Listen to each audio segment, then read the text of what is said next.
People ask what for. What can Shannon Aaron do? Well, the answer is in the international context, nothing. Nobody will pay that much attention to what Ireland does.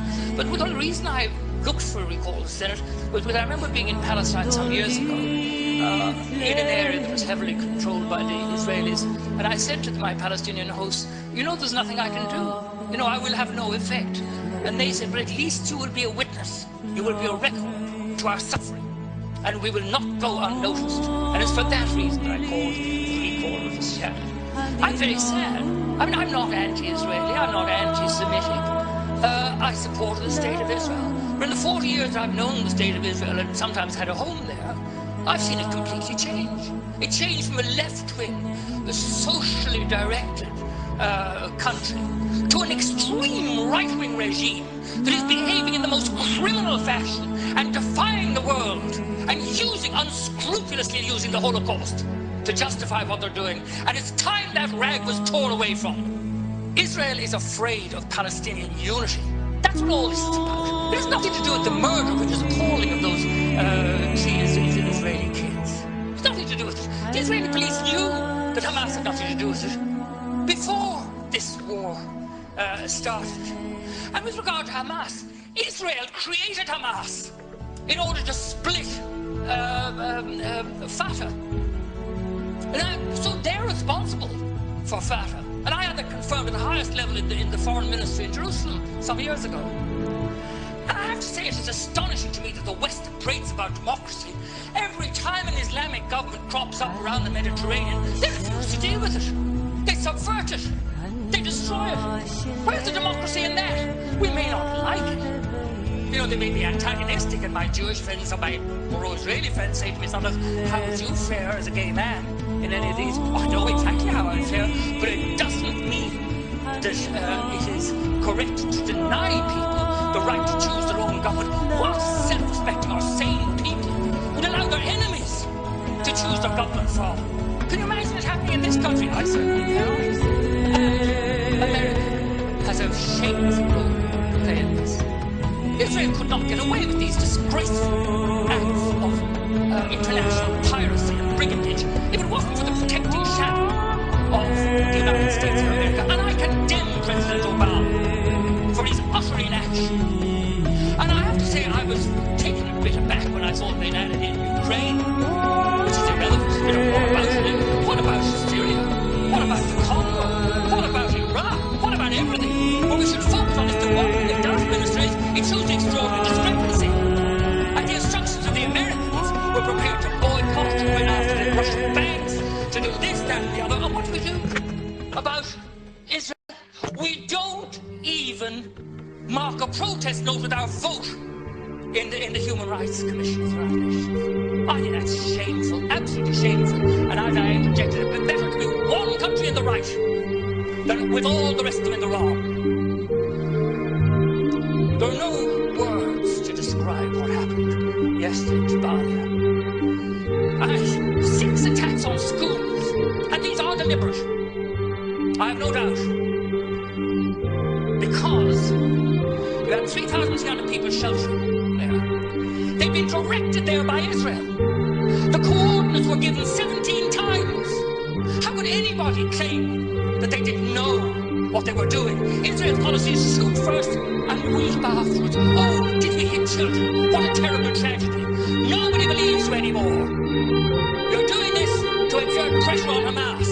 But I'll tell you this, you will not resolve this problem until, as we did in this country, you involve both of the participants. There's no point in having any kind of an alleged truce that only has one side in it. And it was laughable, the rubbish produced by the Israelis, the Americans and the Egyptians. They didn't consult Hamas. I mean, that is just utter, absolute madness. And Tony Blair was involved in it. My God, that man is shameless, utterly shameless. He should keep his face out of the Middle East after what he and George Bush have done. Yes, were 3 mothballed schools used to store weapons. But this was discovered by the UN and reported by the UN, not by the Israelis. Then there was a situation where entire families were obliterated. In one case, 20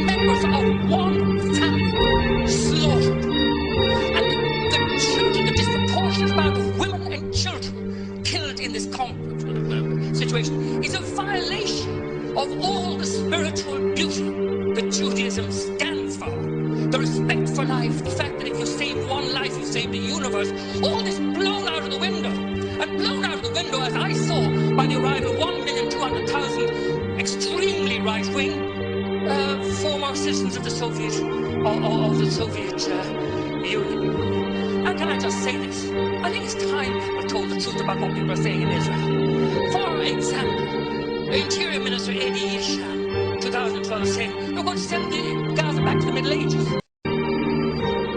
Defense Minister Matan Vilnai said they were going to visit the Holocaust on the Palestinians. That's Nazi talk. I'm not saying that that man's a Nazi. He's describing himself as a Nazi. What to do? First of all, remove the embargo. That has to be done. Then, the Euro-Med agreement. I mean, the human rights protocol that tells us time after time in the Foreign Affairs Committee, I've asked for this to be monitored. They won't even monitor the human rights agreements. What human rights are there when there are thousands of women and children being killed and injured? Israeli military said we should be boycotted. And I believe there should be an expulsion of the Israeli ambassador. I'm delayed in saying this, but he has his fingers in his ears all the time.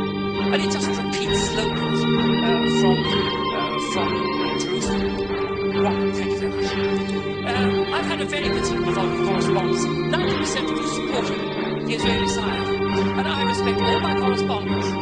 But it's obviously an organised campaign. And they all say, thank Ireland for voting the way they did in the UN. Yeah, tells you, and the Israeli spokesman, all marked with South African, English, or American accents, talking about the land of Palestine. They all congratulate us as well. I believe that the United Nations should accept full and permanent responsibility for the welfare of the people of Gaza. And if that means an international force going in, that's fine. This country should explore the possibility of using our civilian service like the ESB to rebuild the only power station in Gaza. And if I can end on this, I mean cutting off the electricity to people who are squeezed into this appalling punishment camp, and then cutting back on the food imports and saying, and this is where I say it's nasty, saying they're placing the people of Palestine on a diet. What a contempt that shows for human beings. And we should stand against that contempt and with human rights. And I'm with human rights with Israeli, gay, women, black,